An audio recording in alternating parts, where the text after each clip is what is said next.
ನಾಶಪಡಿಸಲು ಕ್ರಮ ಕೈಗೊಳ್ಳಿ. ಇನ್ಕಿಲಾಬ್ ಜಿಂದಾಬಾದ್, ಐಕ್ಯ ಶಕ್ತಿ ಜಿಂದಾಬಾದ್. ತಿಂಗಳಿಗೆ 1000 ಕಟ್ಟಿರಿ ಎಂದು, ತಿಂಗಳಿಗೆ 1000 ಕಟ್ಟಿರಿ ಎಂದು ಯಾಟೋಕಾರಿನ ಆಮಿಷವೊಡ್ಡಿ, ಯಾಟೋಕಾರಿನ ಆಮಿಷವೊಡ್ಡಿ ಸಾವಿರಾರು ಜನರಿಂದ ಲೂಟಿ ಮಾಡಿ, ಸಾವಿರಾರು ಜನರಿಂದ ಲೂಟಿ ಮಾಡಿ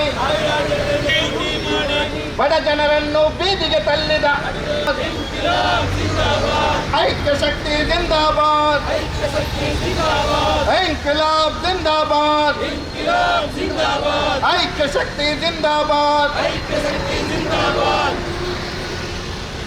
ಎದುರು ಈ ಒಂದು ಪ್ರತಿಭಟನೆಯನ್ನ ನ್ಯೂ ಇಂಡಿಯಾ ಸಂತ್ರಸ್ತರ ಸಮಿತಿಯು ಹಮ್ಮಿಕೊಂಡಿತ್ತು. ಈ ಒಂದು ನ್ಯೂ ಇಂಡಿಯಾ ಸಂತ್ರಸ್ತರ ಸಮಿತಿಯ ಈ ಒಂದು ಪ್ರತಿಭಟನೆಗೆ ಪ್ರೀತಿಯಿಂದ ನಾನು ಈ ಕಾರ್ಯಕ್ರಮಕ್ಕೆ ಸ್ವಾಗತಿಸ್ತಾ ಇದ್ದೇನೆ. ಹಣವನ್ನ ಹೂಡಿಕೆ ಮಾಡಿ, ಆ ಹೂಡಿಕೆ ಮಾಡುವಂತ ಸಂದರ್ಭದಲ್ಲಿ 1,000 ಕಟ್ಟಿದ್ರೆ 1 ಫ್ಲಾಟ್ ಸಿಗ್ತದೆ. ಮೊದಲನೇ ದ್ರೋಹದಲ್ಲಿ 5 ಫ್ಲಾಟ್ಗಳು, 10 ಕಾರುಗಳು, 25 ಸ್ಕೂಟರ್ಗಳು, ಬೇರೆ ಬೇರೆ ರೀತಿಯಾದಂತಹ ಕೊಡುಗೆಯನ್ನ ತೋರಿಸಿ ಜನರನ್ನ ಅದರಲ್ಲಿ ಹಣವನ್ನ ಹೂಡಿಕೆ ಮಾಡಿ ಈಗ ದಕ್ಷಿಣ ಕನ್ನಡ ಜಿಲ್ಲೆಯಲ್ಲಿ ಒಂದೊಂದೇ ಲಕ್ಕಿ ಸ್ಕೀಮ್ಗಳು ಕಂಪನಿಗಳು ಮುಚ್ಚುತ್ತಾ ಇರುವಂತಹ ಈ ಸಂದರ್ಭದಲ್ಲಿ ಕಳೆದ 5-6 ವರ್ಷಗಳಿಂದ ಈ ಲಕ್ಕಿ ಸ್ಕೀಮ್ನಲ್ಲಿ ಅವರ ಮೆಚುರಿಟಿ ಆದಂತಹ ಸಂದರ್ಭದಲ್ಲಿ 12 ಕಂತುಗಳು 16 ಕಂತುಗಳು ಮುಗಿದಂತಹ ಸಂದರ್ಭದಲ್ಲಿ ಇದೇ ಲಕ್ಕಿ ಸ್ಕೀಮಿನ ಮಾಲಕರು ನೀವು ಇದನ್ನ ಮತ್ತೆ ಆ ಹಣವನ್ನ ಅದರಲ್ಲಿ ಮುಂದುವರಿಸಿದಾದ್ರೆ ನೀವು ಮತ್ತೆ 1 ವರ್ಷ ಬಿಟ್ಟು ನಿಮಗೆ ಅದು ದುಪ್ಪಟ್ಟಾಗ್ತದೆ. ಅದರಲ್ಲಿ ಮತ್ತೆ ಅದನ್ನ ಹಣವನ್ನ ಅಲ್ಲೇ ಬಿಟ್ಟರು, ಅಲ್ಲಿ ಮತ್ತೆ ಮುಂದುವರಿದಾಗ ಹೇಳಿದ್ರು ಈ ಹಣವನ್ನ ಮತ್ತೆ ಮುಂದುವರಿಸಿ ನಿಮಗೆ ದುಪ್ಪಟ್ಟು ಸಿಗ್ತದೆ.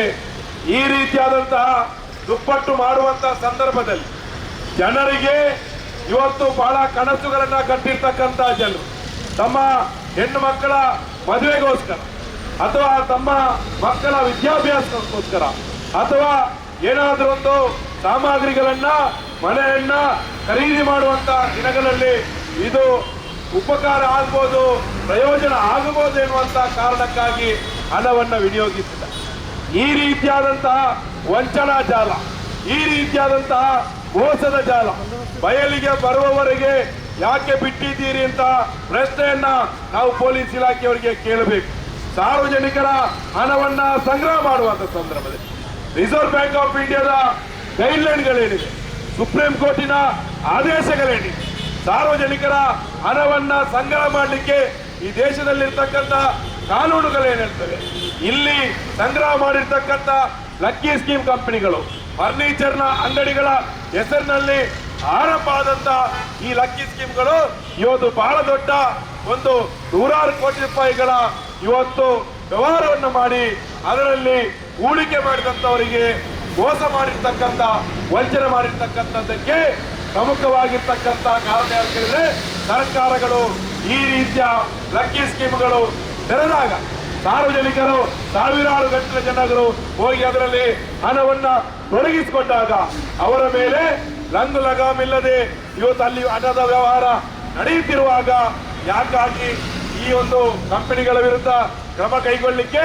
ಸರ್ಕಾರಗಳಿಗೆ ಸಾಧ್ಯ ಆಗಿಲ್ಲ. ಇವತ್ತು ದಕ್ಷಿಣ ಕನ್ನಡ ಜಿಲ್ಲೆಯಲ್ಲಿ 1-2 ಕಡೆ ಈ ರೀತಿಯ ಒಂದು ಮೋಸದ ಜಾಲ ಬಯಲಿಗೆ ಬಂದಾಗ ಇದೇ ನ್ಯೂ ಇಂಡಿಯಾ ಸಂಸ್ಥೆಯ ಮೇಲೆ ಇವತ್ತು ಸುರತ್ಕಲ್ ಪೊಲೀಸ್ ಠಾಣೆಯಲ್ಲಿ ಪ್ರಕರಣಗಳು ದಾಖಲಾದಂತಹ ಸಂದರ್ಭದಲ್ಲಿ ಇದೇ ನ್ಯೂ ಇಂಡಿಯಾ ಕಂಪನಿಯ ಮಾಲೀಕ ಇದೇ ಸಂತ್ರಸ್ತರನ್ನ ಕರೆದು ಯಾರು ಕೂಡ ಈ ಎಫ್ಐಆರ್ ನಲ್ಲಿ ಮುಂದುವರಿಬಾರದು, ನಾವು ನಿಮಗೆ ನ್ಯಾಯ ಕೊಡಿಸ್ತೇವೆ ಅನ್ನುವಂತ ಭರವಸೆಯನ್ನು ಕೊಟ್ಟಿದ್ರು. ಭರವಸೆಯನ್ನ ನಂಬಿರ್ತಕ್ಕಂಥ ಜನರಿಗೆ ಇವತ್ತು ಆ ಮಾಲಕ ಯಾವಾಗ ಜೈಲಿಗೆ ಹೋಗಿ ಹೊರಗಡೆ ಬಂದ್ರು ಆಮೇಲೆ ಯಾರ ಕೈಗೂ ಸಿಗ್ತಾ ಇಲ್ಲ, ಯಾರ ಫೋನ್ಗಳನ್ನ ಎತ್ತಾ ಇಲ್ಲ. ಇವತ್ತು ಬಹಳ ನೋವು ಏನಂತಂದ್ರೆ ಇವತ್ತು ಈ ರೀತಿಯ ಒಂದು ಮೋಸದ ಜಾಲಕ್ಕೆ ಒಂದು ಕಡೆ ಬಲಿಯಾದ್ರೆ ಇನ್ನೊಂದು ಕಡೆಯಲ್ಲಿ ಈ ಬಹುಮಾನಗಳು ಬರುವಂತ ಸಂದರ್ಭದಲ್ಲಿ ಇವರ ಯೂಟ್ಯೂಬ್ ಲೈವ್ಗಳಲ್ಲಿ ಆ ಒಂದು ಅವರ ಟೋಕನ್ಗಳನ್ನು ಎತ್ತಿ ಅಲ್ಲಿ ಲಕ್ಕಿ ಡ್ರಾ ಆದಂತವರಿಗೆ ತೋರಿಸ್ತಾರೆ. ಅಲ್ಲಿಂದ ಅವರ ಆಂಕರ್ಗಳು ಅವರಿಗೆ ಫೋನ್ ಮಾಡ್ತಾರೆ, ನಿಮಗೆ ಮನೆ ಬಂದಿದೆ, ನಿಮಗೆ ಕಾರು ಬಂದಿದೆ, ನಿಮಗೆ ಇನ್ನೊಂದು ಬಂದಿದೆ ಅಂತ ಹೇಳಿ. ಎಷ್ಟು ಜನರಿಗೆ ನೀವು ಕೊಟ್ಟಿದ್ದೀರಿ, ಎಷ್ಟು ಜನರಿಗೆ ಮನೆ ಕೊಡಿಸದೆ ಚೆಕ್ಗಳನ್ನ ಕೊಟ್ಟು ಅವರ ಕೈಯಲ್ಲಿ ಬಿಟ್ಟಿದ್ದೀರಿ, ಎಷ್ಟು ಜನರಿಗೆ ಇನ್ನೂ ಕೂಡ ಬಹುಮಾನಗಳನ್ನ ಕೊಡಲಿಲ್ಲ. ಇನ್ನು ಕೆಲವು ಕಡೆ ಇವತ್ತು ಕೆಲವು ಸಂಸ್ಥೆಗಳು ಇವತ್ತು ಬಾಗಿಲು ಮುಚ್ಚುವಂತಹ ಸಂದರ್ಭದಲ್ಲಿ ಇದೇ ಲಕ್ಕಿ ಸ್ಕೀಮ್ಗಳಿಗೆ ಯಾವುದೇ ರೀತಿಯಾದಂತಹ ಸಾರ್ವಜನಿಕರಿಂದ ಹಣ ಸಂಗ್ರಹಣೆ ಮಾಡಲಿಕ್ಕೆ ಯಾವುದೇ ರೀತಿಯಾದಂತಹ ಯಾವುದೇ ಅಧಿಕೃತವಾಗಿರ್ತಕ್ಕಂಥ ಪರವಾನಗಿ ಇಲ್ಲ. ಯಾಕೆಂತ ಹೇಳಿದ್ರೆ 1000 ರೂಪಾಯಿ ಕಟ್ಟಿದವನಿಗೆ 10 ಕಂತು ಕಟ್ಟಿದ್ರೆ 12,000 ಅಂತ ಹೇಳ್ತೀರಿ. ಅದರ ಮಧ್ಯದಲ್ಲಿ ಯಾರಿಗಾದ್ರೂ ಒಬ್ಬರಿಗೆ ಬಹುಮಾನ ಬಂದ್ರೆ ಇವತ್ತು ಈ ಬಹುಮಾನ ಪಡೆದವರು ಕೂಡ ನಾಳೆ ಕಾನೂನಿನ ಸಂಕಷ್ಟಕ್ಕೆ ಒಳಪಡಬೇಕಾಗ್ತದೆ. ಇವತ್ತು ಜನರನ್ನ ಸುಲಿಗೆ ಮಾಡಿರ್ತಕ್ಕಂಥ, ಜನರನ್ನ ಲೋಟಿ ಮಾಡಿರ್ತಕ್ಕಂಥ, ಸೈಕಲ್ ನಲ್ಲಿ ಹೋಗ್ಲಿಕ್ಕೆ ಇವತ್ತು ಯೋಗ್ಯತೆ ಇಲ್ಲದವರು ಇವತ್ತು ಮರ್ಸಿಡೀಸ್ ಬೆಂಜ್ ನಲ್ಲಿ ಓಡಾಡ್ತಕ್ಕಂಥವ್ರು, ದುಬೈಗೆ ಸೌದಿ ಅರೇಬಿಯಾಕ್ಕೆ ಬಿಸಿನೆಸ್ ಕ್ಲಾಸ್ ಟಿಕೆಟ್ ನಲ್ಲಿ ವಿಮಾನದಲ್ಲಿ ಪ್ರಯಾಣ ಮಾಡ್ತಕ್ಕಂಥವ್ರು, ವಿದೇಶಕ್ಕೆ ಹೋಗಿ ಇಲ್ಲಿನ ಜನರ ಹಣವನ್ನ ಅಲ್ಲಿ ಹೂಡಿಕೆ ಮಾಡ್ತಕ್ಕಂಥದ್ದು, ಐಷಾರಾಮಿ ಜೀವನ ಮಾಡಿ ಮಜಾ ಮಾಡ್ಲಿಕ್ಕಾಗಿ ಈ ಬಡ ಜನರ ಹಣವನ್ನ ಲೂಟಿ ಮಾಡಿರ್ತಕ್ಕಂಥವ್ರು ಇನ್ನೂ ಅನೇಕ ಜನ ಇದ್ದಾರೆ. ನೀವು ಇಂಡಿಯಾ ಕಂಪನಿ ಮಾತ್ರ ಅಲ್ಲ, ಚೈನ್ ಮಾತ್ರ ಅಲ್ಲ, ಇಲ್ಲಿ ದಕ್ಷಿಣ ಕನ್ನಡ ಜಿಲ್ಲೆಯಲ್ಲಿ 200ರಿಂದ 300ರಷ್ಟು ಲಕ್ಕಿ ಸ್ಕೀಮ್ ಕಂಪನಿಗಳು ಇವತ್ತು ತಲೆ ಎತ್ತಾ ಇವೆ. ಇವತ್ತವರು ಬಹಳ ಸಮಾಜದಲ್ಲಿ ಪ್ರಭಾವಕ್ಕೊಳಗಾದ ರೀತಿಯಲ್ಲಿ ಸಮಾಜದಲ್ಲಿರ್ತಕ್ಕಂಥ ರಾಜಕಾರಣಿಗಳ ಬೇರೆ ಬೇರೆ ರಾಜಕೀಯ ಪಕ್ಷಗಳ ಪ್ರಭಾವದಿಂದಾಗಿ ಇವತ್ತವರು ಬಚಾವಾಗ್ತಾ ಬರ್ತಾ ಇದ್ದಾರೆ. ಕಳೆದ 10 ವರ್ಷಗಳಿಂದ ಈ ರೀತಿಯಾದಂತಹ ರಾಜಕಾರಣಿಗಳ ಇವತ್ತು ಸ್ನೇಹ ಸಂಪಾದನೆ ಮಾಡಿಕೊಂಡು ಜನರಿಗೆ ತಮ್ಮ ಮಾತಿನ ಮೂಲಕ ಮರಳು ಮಾಡಿಕೊಂಡು ಕಾನೂನನ್ನ ಪಾಲನೆ ಮಾಡಬೇಕಾದವರಿಗೆ ಅವರಿಗೆ ಕಪ್ಪವನ್ನ ಕೊಡ್ಕೊಂಡು ಈ ರೀತಿಯಾದಂತಹ ಒಂದು ವ್ಯವಸ್ಥೆಗೆ ಈ ಮಟ್ಟಕ್ಕೆ ಬರಲಿಕ್ಕೆ ಕಾರಣ ಇವತ್ತು ದಕ್ಷಿಣ ಕನ್ನಡ ಮಂಗಳೂರಿನಲ್ಲಿ ಇವತ್ತು ದಕ್ಷತೆ ಇರುವಂತಹ ನಿಷ್ಠಾವಂತ ಪೊಲೀಸ್ ಕಮಿಷನರ್ ಬಂದ ಮೇಲೆ ಇಲ್ಲಿನ ಸ್ಕೀಮ್ ಕಂಪನಿಗಳಿಗೆ, ಇಲ್ಲಿನ ಲಕ್ಕಿ ಸ್ಕೀಮ್ ಕಂಪನಿಗಳಿಗೆ ಸುದ್ದಿ ಚಾನಲ್ ಕ್ಷಣ ಕ್ಷಣದ ಸುದ್ದಿಗಾಗಿ.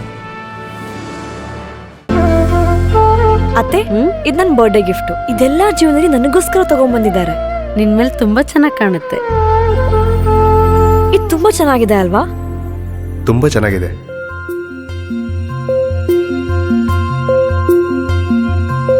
It will look really good on you. Amma?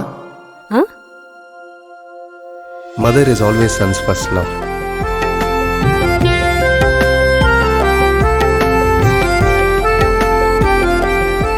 ಪ್ರತಿ ಪೀಳಿಗೆಯ ಪ್ರೀತಿಯ ಮಳಿಗೆ GL ಆಚಾರ್ಯ ಜ್ಯುವೆಲರ್ಸ್.